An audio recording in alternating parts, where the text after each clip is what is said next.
اللہ الرحمن الرحیم۔ حضرت شعیب علیہ السلام اللہ کی طرف سے بھیجے ہوئے نبی تھے۔ آپ مدین میں رہتے تھے۔ مدین کے بارے میں فرمایا گیا ہے کہ حضرت ابراہیم علیہ السلام کے ایک صاحبزادے جن کا نام مدیان تھا، ان کی اولاد اس شہر میں آباد ہو گئی، اس لیے اسے مدین کہا گیا۔ آپ بھیڑ بکریاں پالتے اور انہیں بیچ کر روزی کماتے تھے۔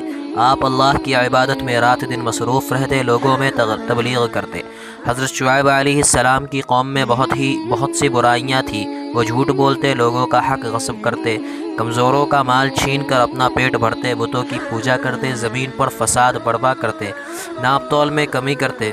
جب کسی کو کوئی چیز دینا چاہتے تو کم دیتے، جب کسی سے کچھ لینا ہو تو زیادہ سے زیادہ وصول کرتے۔ اس گمراہ قوم کو راہ راست پر لانے کے لیے اللہ نے حضرت شعیب علیہ السلام کو مبعوث فرمایا۔ آپ لوگوں کو نیک عمل کرنے کی تلقین کرتے، جب کسی سے بات کرتے تو اچھے اور سلجھے ہوئے انداز میں کرتے۔ آپ جب وعظ و نصیحت کرتے تو اس طرح کرتے کہ معمولی سمجھ رکھنے والا بھی متاثر ہوئے بغیر نہیں رہتا۔ آپ فرماتے کہ جب کسی سے لین دین کرو تو معاملہ صاف رکھو، انصاف سے کام لو، لوگوں کا دل نہ دکھاؤ، نہ کمزوروں پر ظلم کرو۔ آپ فرماتے اے قوم، اللہ تعالیٰ کی بندگی کرو، اس کے سوا تمہارا اور کوئی معبود نہیں۔ ناپ اور تول میں تم کو آسودہ دیکھنا چاہتا ہوں، میں آنے والے عذاب سے ڈراتا ہوں۔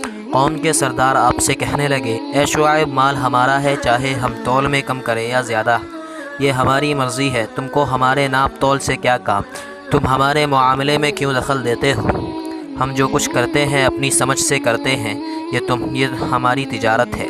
آپ قوم کی باتیں سن کر فرماتے اے قوم، ایسی باتیں نہ کرو، یہ تو سراسر اللہ کی نافرمانی ہے۔ تم نے اللہ کی نافرمان قوموں کا حال تو سنا ہوگا کہ کس طرح ان پر اللہ کا عذاب نازل ہوا۔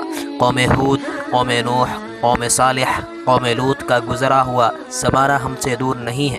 یہ بات ہم سب جانتے ہیں کہ یہ قومیں کس طرح برباد ہوئیں۔ ان باتوں کا جواب دوں کیا؟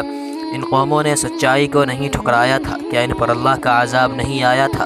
اگر تم نے بھی سچائی کو ٹھکرایا تو تم پہ بھی پچھلی قوموں کی طرح عذاب میں گرفتار ہوگے۔ اگر تم یہ چاہتے ہو کہ تم پر اللہ کی رحمت ہو تو تم لوگ پروردگار کی طرف رجوع کرو، اپنے گناہوں کی معافی طلب کرو، بے شک میرا رب بہت مہربان اور محبت والا ہے۔ آپ نے فرمایا اے برادران قوم، اللہ کی بندگی کرو، اس کے سوا تمہارا کوئی معبود نہیں ہے، تمہارے رب کی طرف سے صاف رہنمائی آ گئی ہے۔ سیدھا راستہ یہ ہے کہ جب وزن کرو تو پورا کرو، وزن میں کمی نہ کرو، زمین پر فساد برپا نہ کرو، جبکہ کی ہے اس میں تمہاری ہی بھلائی ہے۔ اگر تم واقعی مومن ہو اور زندگی کے ہر راستے پر رہزن بن کر نہ بیٹھ جاؤ، جو لوگ خدا پر ایمان لائے ہیں انہیں جو فسدہ نہ کرو، جو لوگ خدا کے راستے پر چلتے ہیں ان کو نہ روکو۔ حضرت شعیب علیہ السلام جن باتوں کی تبلیغ کرتے تھے، اس سے یہ بات معلوم ہوتی ہے کہ شعیب علیہ السلام کی قوم تجارت پیشہ تھی۔ وہ تجارت میں بددیانتی کرتی تھی، ناپ تول میں کمی کرتی تھی۔ ان کی ان خرابیوں کو روکنے کے لیے اللہ نے اس قوم کی طرف حضرت شعیب علیہ السلام کو مبعوث فرمایا۔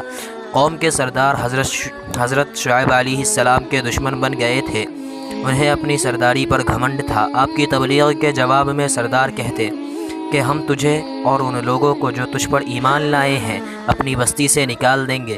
تم کو اور تم پر ایمان لانے والوں کو ہماری باتیں ماننا پڑے گی۔ ہم جسے پوجتے ہیں تمہیں بھی پوجنا ہوگا، جو ہم کرتے ہیں تمہیں بھی وہ کرنا ہوگا۔ حضرت شعیب علیہ السلام نے جواب دیا کہ کیا ہم سے زبردستی منوایا جائے گا؟ ہم تو اللہ کی طرف ہیں، ہمارے رب کا علم ہر چیز پر حاوی ہے۔ آپ نے فرمایا اے ہمارے رب، ہمارے اور ہماری قوم کے درمیان ٹھیک فیصلہ کر دے، اور تو بہتر فیصلہ کرنے والا ہے۔ لیکن حضرت شعیب علیہ السلام کی قوم نے راہ راست پر آنے سے انکار کر دیا۔